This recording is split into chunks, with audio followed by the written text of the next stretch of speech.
Hello friends, welcome to Kannan info Tamil. நம்ம இன்னைக்கு என்ன டாபிக் பார்க்க போறோம் அப்படின்னா, ரெண்டு முக்கியமான டிஃபென்ஸ் அப்டேட் இந்த வீடியோல பார்க்க போறோம். முதல் டிஃபென்ஸ் அப்டேட், பாகிஸ்தான் துருக்கி நாட்டின் 5th ஜெனரேஷன் ஃபைட்டர் ஜெட் விமான ப்ராஜெக்ட்ல இணைஞ்சிருக்காங்க. சீனாவிடம் ஏற்கனவே ஒரு 5th ஜெனரேஷன் ஃபைட்டர் ஜெட் விமானம் இருக்கு. இந்த சூழ்நிலையில இந்தியாவின் 5th ஜெனரேஷன் ஃபைட்டர் ஜெட் விமான ப்ராஜெக்ட் எந்த நிலையில இருக்கு, பாகிஸ்தான் மற்றும் சீனாவை ஒரு விமான சண்டையில இந்தியா தோற்கடிப்பதற்கு என்ன மாதிரியான நகர்வுகளை பண்ணி வந்துகிட்டு இருக்காங்க அப்படிங்கிறது குறித்து பார்க்கலாம். இரண்டாவது அப்டேட், இந்திய கடற்படை பிரான்ஸ் நாட்டின் ரஃபேல் எம் போர் விமானங்களை வாங்க போறாங்க.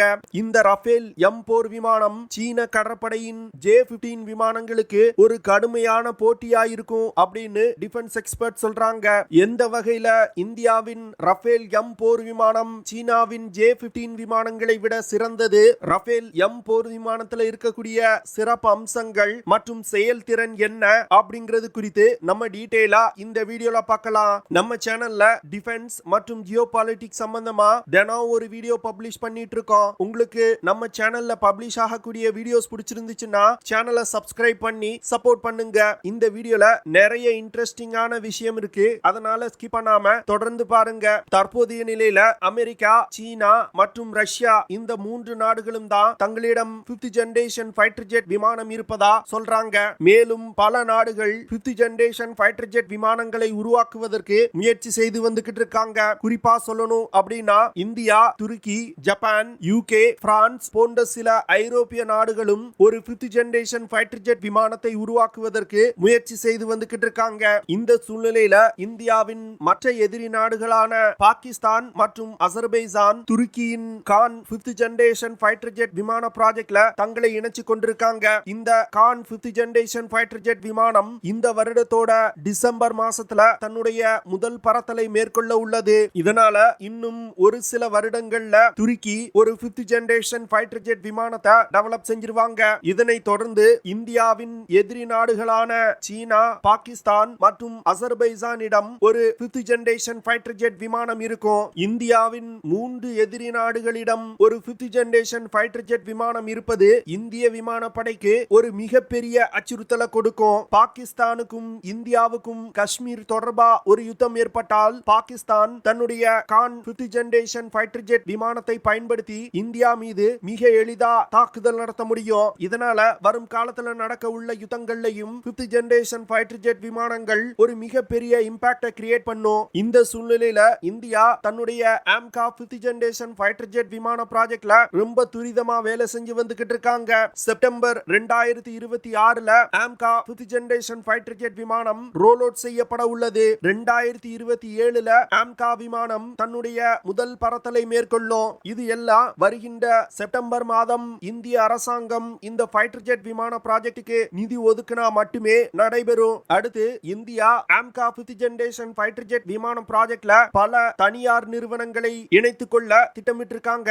அதாவது உலகில் உள்ள முன்னணி விமான பாக தயாரிப்பு நிறுவனங்களை இணைப்பதன் மூலம் ஆம்கா ப்ராஜெக்டை வேகப்படுத்த இந்தியா திட்டமிட்டிருக்காங்க. இந்த சூழ்நிலையில சில டிஃபென்ஸ் எக்ஸ்பர்ட்ஸ் இந்தியாவின் அத்துணை எதிரி நாடுகளிடம் 5th ஜெனரேஷன் ஃபைட்டர் ஜெட் விமானம் இருந்து நமது விமானப்படையிடம் ஒரு 5th ஜெனரேஷன் ஃபைட்டர் ஜெட் விமானம் இல்லைன்னா அது இந்தியாவுக்கு ஒரு மிகப்பெரிய பின்னடைவை ஏற்படுத்தும். அதனால இந்தியா 2 ஸ்குவாட்ரான் அமெரிக்காவின் F-35A 5th generation fighter jet விமானத்தை வாங்குவதற்கான வேலைகளை தற்போது தொடங்கணும் அப்படின்னு சொல்றாங்க. அமெரிக்கா ஏற்கனவே F-35A விமானத்தை இந்தியாவுக்கு விற்பனை செய்வதற்கு முனைப்பு காட்டி வர்றாங்க. குறிப்பா சொல்லணும் அப்படின்னா, 2023 வருடம் நடந்த ஏரோ இந்தியா நிகழ்ச்சியில அமெரிக்கா தன்னுடைய F-35A விமானத்தை காட்சிப்படுத்தி இருந்தாங்க. இதுல இருந்து அமெரிக்கா தன்னுடைய F-35 விமானத்தை இந்தியாவுக்கு விற்பனை செய்வதற்கு முனைப்பு காட்டுறாங்க அப்படிங்கிற விஷயம் இந்தியாவுக்கு தெரிய வந்தது. சீனாவிடம் ஏற்கனவே J-20 5th generation fighter jet விமானம் இருக்கு. பாகிஸ்தான், துருக்கி, அசர்பைஜான் போன்ற மேலும் 3 இந்தியாவின் எதிரி நாடுகள் ஒரு 5th ஜெனரேஷன் ஃபைட்டர் ஜெட் விமானத்தை தங்களுடைய படையில் இணைச்சிட்டாங்கன்னா இந்த பகுதியில இந்தியாவுக்கு இருக்கக்கூடிய ஏர் சுப்பீரியாரிட்டி பெருமளவுல பாதிக்கப்படும். ஒரு யுத்தம் ஏற்பட்டால் ஸ்டெல்த் தொழில்நுட்பம் கொண்ட 5th ஜெனரேஷன் ஃபைட்டர் ஜெட் விமானங்களை பயன்படுத்தி பாகிஸ்தானால் இந்திய நிலைகள் மீது மிக எளிதா தாக்குதல் நடத்த முடியும். இது இந்தியாவுக்கு ஒரு மிகப்பெரிய அச்சுறுத்தல். தற்போதைய நிலையில இந்திய அமெரிக்க உறவு செலவு ஒரு மிகப்பெரிய உச்சத்துல இருக்கு. அதனால இந்தியா அமெரிக்காவிடம் F-35 விமானங்களை கேட்டா அமெரிக்கா இந்தியாவுக்கு சப்ளை செய்வாங்க. ஆனா இந்தியா அதற்கு மிகப்பெரிய விலைகளை கொடுக்க வேண்டியது இருக்கும். குறிப்பா சொல்லணும் அப்படின்னா இந்தியா ரஷ்யாவிடம் இருந்து S-400 ஏர் டிஃபென்ஸ் சிஸ்டத்தை வாங்குவதை நிறுத்த சொல்லுவாங்க. அது மட்டும் இல்லாம தங்களுடைய F-35 விமானங்களை இந்தியா பயன்படுத்தணும்னா பல கண்டிஷன்களை போடுவாங்க. இந்த சூழ்நிலையில பாகிஸ்தான் பாராளுமன்றத்துல சத்தமே இல்லாமல் அமெரிக்காவுடன் டிஃபென்ஸ் உறவை அதிகப்படுத்துவதற்கான ஒரு பில் பாஸ் ஆயிருக்கு. அதனால அமெரிக்கா பாகிஸ்தானுக்கும் ஆயுதங்களை சப்ளை செய்வதற்கு அதிக வாய்ப்பு இருக்கு. என்ன பொறுத்தமட்டில் இந்தியா ஆம்கா ப்ராஜெக்டுக்கு தேவையான நிதியை வேகமா ஒதுக்கி அந்த திட்டத்தை விரைவுபடுத்தணும். இன்னும் 5 இல்லனா 6 வருடங்கள்ல AMCA 5th generation fighter jet விமானத்தை இந்திய படையில் இணைக்கணும். அப்படி செஞ்சாதான் இந்திய விமானப்படையின் வலிமை குறையாம பார்த்துக்கிட முடியும். அடுத்த அப்டேட், தற்போதைய நிலையில இந்தியாவின் விமானம் தாங்கி போர்க்கப்பல்கள்ல MiG-29K விமானங்கள் பயன்படுத்தப்பட்டு வருது. இந்த விமானம் ஒரு ரஷ்ய தயாரிப்பு விமானம். இந்த விமானத்துல பல பிரச்சனைகள் இருக்கு. குறிப்பா MiG-29K விமானத்துல பயன்படுத்தக்கூடிய இன்ஜினோட பெர்ஃபார்மன்ஸ் ரொம்ப மோசமா இருக்கு. வானில் பறந்து கொண்டிருக்கும் பொழுது இந்த விமான இன்ஜின் ஷட் டவுன் ஆயிருது. இதனால விபத்துகள் ஏற்பட வாய்ப்பு இருக்கு. இதனை தொடர்ந்து இந்தியா INS விக்ராந்த் மற்றும் INS விக்ரமாதித்யா விமானம் தாங்கி போர்க்கப்பல்கள்ல வச்சு இயக்குவதற்கு பிரான்ஸ் நாட்டின் ரஃபேல் M போர் விமானத்தை வாங்குவதற்கு முடிவு செஞ்சிருக்காங்க. இந்த போர் விமானம் மட்டும் இந்திய விமானம் தாங்கி போர்க்கப்பல்கள்ல இணைக்கப்பட்டால் இது ஒரு மிகப்பெரிய கேம் சேஞ்சரா இருக்கும் அப்படின்னு சொல்றாங்க. இதற்கு காரணம் என்ன சொல்றாங்கன்னா, ரஃபேல் M போர் விமானத்தை இந்தியா தேர்வு செய்வதற்கு முன்பு இந்த விமானங்களை பல கட்ட சோதனைகளுக்கு உட்படுத்தி இருக்காங்க. குறிப்பா கோவால இருக்கக்கூடிய INS ஹம்சா விமானப்படை தளத்துல வச்சு இந்த விமானங்களை சோதனை பண்ணி இருக்காங்க. அதாவது இந்த ரஃபேல் M போர் விமானம் பிரான்ஸ் நாட்டின் சார்ல்ஸ் டிகாய் விமானம் தாங்கி போர்க்கப்பல்ல வச்சு இயக்கப்பட்டு வருது. இந்த சார்ல்ஸ் டிகாய் விமானம் தாங்கி போர்க்கப்பல்ல விமானங்களை டேக் ஆஃப் செய்ய வைப்பதற்கு கேட்டர்பில் அசிஸ்டட் ரெக்கவரி சிஸ்டம் பயன்படுத்தப்படுது. ஆனா இந்திய கடற்படையில பயன்படுத்தப்பட்டு வரும் INS விக்ராந்த் மற்றும் INS விக்ரமாதித்யா ஸ்கீ ஜம்ப் தொழில்நுட்பம் மூலமா விமானங்களை டேக் ஆஃப் செய்ய வைக்கக்கூடிய போர்க்கப்பல்கள். இதன் காரணமாக தான் இந்திய கடற்படை ரஃபேல் M போர் விமானத்தை ஸ்கீ ஜம்ப் தொழில்நுட்பம் கொண்ட விமானம் தாங்கி போர்க்கப்பல்கள்ல வச்சு டேக் ஆஃப் செய்து சோதனை பண்ணி பார்த்திருக்காங்க.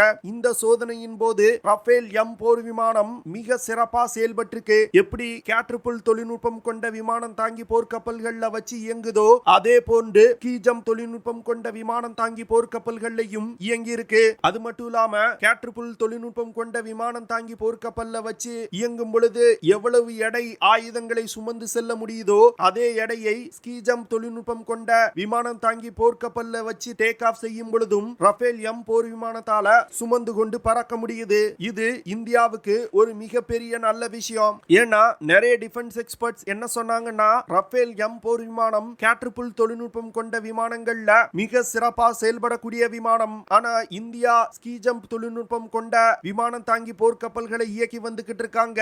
இந்த விமானம் தாங்கி போர்க்கப்பல்ல வச்சு ரஃபேல் M போர் விமானத்தை இயக்கும் பொழுது அந்த விமானத்தால் குறைவான அளவு கொண்ட எடையை சுமந்து கொண்டுதான் பறக்க முடியும்னு சொன்னாங்க.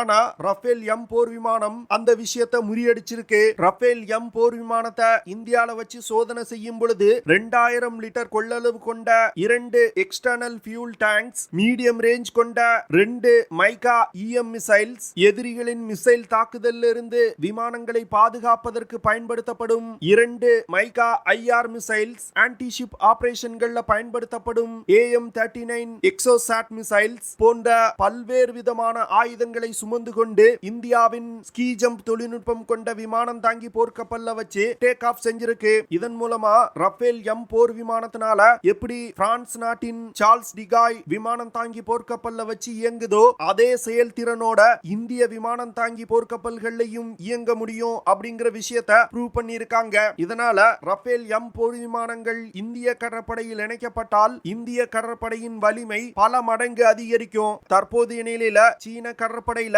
J-15 அப்படிங்கிற டெக் பேஸ் ஃபைட்டர் ஜெட் பயன்படுத்தப்பட்டு வருது. J-35 அப்படிங்கிற ஒரு 5th ஜெனரேஷன் டெக் பேஸ் ஃபைட்டர் ஜெட் விமானத்தை டெவலப் செய்யறதுக்கு சீனா முயற்சி செய்து வந்துகிட்டு இருக்காங்க. அதுவே இந்திய கடற்படையை எடுத்துக்கிட்டீங்கன்னா MiG-29K விமானங்கள் தற்போது இந்திய கடற்படையின் விமானம் தாங்கி போர்க்கப்பல்கள்ல இயக்கப்பட்டு வருது. டெட்பஃப் அப்படிங்கிற டெக் பேஸ் ஃபைட்டர் ஜெட் விமானத்தை டெவலப் செய்யறதுக்கு இந்தியா இந்தியா முயற்சி செய்து வந்துகிட்டு இருக்காங்க. இந்த டெட்பஃப் விமானத்தை முழுவதும் டெவலப் செய்து இந்திய படையில் இணைப்பதற்கு முன் இருக்கக்கூடிய கால இடைவெளியில பயன்படுத்துவதற்காக தான் இந்த ரஃபேல் எம் போர் விமானத்தை இந்தியா வாங்குறாங்க. இந்த சூழ்நிலையில இந்தியா வாங்க உள்ள ரஃபேல் எம் போர் விமானம் சீன கடற்படையில் பயன்பாட்டில் உள்ள J-15 விமானத்தை விட சிறியது. ஆனா J-15 விமானத்தை விட அதிகமான எடை கொண்ட ஆயுதங்களை சுமந்து கொண்டு ரஃபேல் எம் போர் விமானத்தால பறக்க முடியும். குறிப்பா சொல்லணும் அப்படின்னா ரஃபேல் எம் போர் விமானத்தோட எடை 10,600 கிலோகிராம். இந்த விமானத்தால அதிகபட்சமா 24,500 கிலோகிராம் எடையை சுமந்து கொண்டு பறக்க முடியும். அதுவே சீனாவின் J-15 விமானத்தோட எடை 17,500 கிலோகிராம். J-15 விமானத்தால அதிகபட்சமா 32,500 கிலோகிராம் எடையை சுமந்து கொண்டு பறக்க முடியும். நீங்க கூட நினைக்கலாம் J-15 விமானத்தினால இந்தியாவின் ரஃபேல் எம் போர் விமானங்களை விட அதிகமான எடையை சுமந்து கொண்டுதான பறக்க முடியுது அப்படின்னு. ஆனா இதுல முக்கியமான விஷயம் என்னன்னா J-15 விமானத்துல பயன்படுத்தப்படும் இன்ஜின் மிகவும் குறைவான ஃபியூல் எஃபிஷியன்சி கொண்டது. இதனால அதிக எடை கொண்ட எரிபொருளை J-15 விமானம் எடுத்து செல்லணும். அப்படி அதிகமான எரிபொருளை எடுத்து செல்லும் பொழுது அந்த விமானத்தினால மிகவும் குறைவான எடை கொண்ட ஆயுதங்களை மட்டுமே எடுத்து செல்ல முடியும். இதனால இந்த விஷயம் விமானத்தோட தாக்கும் திறன்ல ஒரு மிகப்பெரிய பாதிப்பை ஏற்படுத்தும். குறிப்பா சொல்லணும் அப்படின்னா இந்தியாவின் ரஃபேல் எம் போர் விமானத்துல ஆயுதங்களை எடுத்து செல்வதற்கு 14 ஹார்ட் பாயிண்ட்ஸ் கொடுக்கப்பட்டிருக்கு. இந்த 14 ஹார்ட் பாயிண்ட்ஸை பயன்படுத்தி 9,500 கிலோகிராம் எடை கொண்ட ஆயுதங்களை சுமந்து கொண்டு பறக்க முடியும். ஆனா சீனாவின் J-15 விமானத்துல 12 ஹார்ட் பாயிண்ட்ஸ் கொடுக்கப்பட்டிருக்கு. இந்த ஹார்ட் பாயிண்ட்ஸை பயன்படுத்தி வெறும் 6,500 கிலோகிராம் எடை கொண்ட ஆயுதங்களை மட்டுமே எடுத்து செல்ல முடியும். கிட்டத்தட்ட 3,000 கிலோகிராம் அதிக எடை கொண்ட ஆயுதங்களை ரஃபேல் எம் போர் விமானத்தால சுமந்து சென்று தாக்குதல் நடத்த முடியும். இந்த விஷயம் ரஃபேல் எம் போர் விமானமும் J-15 விமானமும் நேருக்கு நேர் ஒரு யுத்தத்துல சந்திக்கும் பொழுது ஒரு மிகப்பெரிய இம்பாக்ட கிரியேட் பண்ணும். அது மட்டும் இல்லாம ரஃபேல் எம் போர் விமானத்தினால குறைவான எடை கொண்ட எரிபொருளை சுமந்து கொண்டு அதிக தூரம் பறக்க முடியும். அதுவே J-15 விமானத்தினால அதிக எடை கொண்ட எரிபொருளை சுமந்து கொண்டு குறைவான தூரமே பறக்க முடியும். இதனால இந்திய எல்லைக்குள் J-15 விமானத்தினால குறைவான தூரமே ஊடுருவி வந்து தாக்குதல் நடத்த முடியும். ஏற்கனவே இந்த J-15 விமானங்கள் சீன விமானம் தாங்கி போர்க்கப்பல்கள்ல வச்சு இயக்கப்படும் பொழுது பல விதமான விபத்துகளை சந்திச்சிருக்கு. அதனால இந்த J-15 விமானம் ஒரு ரிலையபிளான ஃபைட்டர் ஜெட் விமானம் கிடையாது. இந்தியாவின் ரஃபேல் எம் போர் விமானம் ஒரு ரிலையபிளான ஃபைட்டர் ஜெட். சமீபத்துல கூட ஜப்பான் கடற்படையும் பிரான்ஸ் நாட்டு கடற்படையும் இணைந்து ரஃபேல் எம் போர் விமானங்களை பயன்படுத்தி சீன கடல் எல்லைக்கு அருகில் உள்ள பகுதியில போர் பயிற்சியில ஈடுபட்டாங்க. சீனா J-15 விமானங்களை பயன்படுத்தி ஜப்பானுக்கு அச்சுறுத்தல்களை கொடுத்து வந்துகிட்டு இருக்காங்க. அதை ஒரு யுத்த நேரத்தில் எப்படி சமாளிப்பது அப்படிங்கிற போர் பயிற்சியில இரு நாடுகளும் ஈடுபட்டு இருக்காங்க. அந்த போர் பயிற்சியிலும் ரஃபேல் எம் போர் விமானங்கள் மிக சிறப்பா செயல்பட்டிருக்கு. தற்போது இந்தியா வாங்க உள்ள ரஃபேல் எம் போர் விமானம் ஒரு 4.5 ஜெனரேஷன் விமானமா இருந்தாலும் அந்த விமானத்துல பல்வேறு விதமான அப்கிரேடுகள் செய்யப்பட்டிருக்கு. இதனால தற்போது உலகில் உள்ள டெக்பேஸ் ஃபைட்டர் ஜெட்டுகளான ரஷ்யாவின் MiG-29K, Su-33, சீனாவின் J-15, அமெரிக்காவின் F-35B மற்றும் F-22 விமானங்களை விட ரஃபேல் எம் போர் விமானம் மிக சிறப்பா செயல்படக்கூடியது அப்படின்னு டிஃபென்ஸ் எக்ஸ்பர்ட் சொல்றாங்க. இதன் காரணமா தான் இந்திய கடற்படை ரஃபேல் எம் போர் விமானத்தை தேர்வு செஞ்சிருக்காங்க. அது மட்டும் இல்லாம சீனாவின் J-15 விமானத்தை விட இந்தியாவின் ரஃபேல் எம் போர் விமானம் அளவில் சிறியதுதான். ஆனா J-15 விமானங்களை பல முக்கியமான விஷயங்கள்ல ஓவர்டேக் செய்து குறிப்பா தாக்கும் தூரம், ஆயுதங்களை எடுத்து செல்லும் திறன் போன்ற முக்கியமான விஷயங்கள்ல J-15 விமானத்தை ரஃபேல் எம் போர் விமானம் ஓவர்டேக் செய்து இதனால வரும் காலத்துல இந்தியாவுக்கும் சீனாவுக்கும் இந்திய பெருங்கடல் பகுதியில ஒரு யுத்தம் ஏற்பட்டால் ரஃபேல் எம் போர் விமானத்தை பயன்படுத்தி சீன கடற்படைக்கு பலத்த சேதத்தை ஏற்படுத்த முடியும். ஓகே ஃப்ரெண்ட்ஸ், நம்ம வீடியோவோட நிறைவு பகுதிக்கு வந்துட்டோம். இதெல்லாம் தான் நான் உங்ககிட்ட ஷேர் பண்ணணும் அப்படின்னு நினைச்ச விஷயங்கள். ஐ ஹோப் நான் ஷேர் பண்ண விஷயங்கள் உங்களுக்கு பிடிச்சிருக்கும் நினைக்கிறேன். அப்படி பிடிச்சிருந்துச்சுன்னா ஷேர் பண்ணுங்க, லைக் பண்ணுங்க, கமெண்ட் பண்ணுங்க. மறக்காம நம்ம சேனலுக்கு சப்ஸ்கிரைப் பண்ணுங்க. அப்படியே அந்த பெல் நோட்டிபிகேஷனை கிளிக் பண்ணி ஆல்ங்கிற ஆப்ஷனை எனேபிள் பண்ணிக்கங்க. See you in the next video. Jai Hind.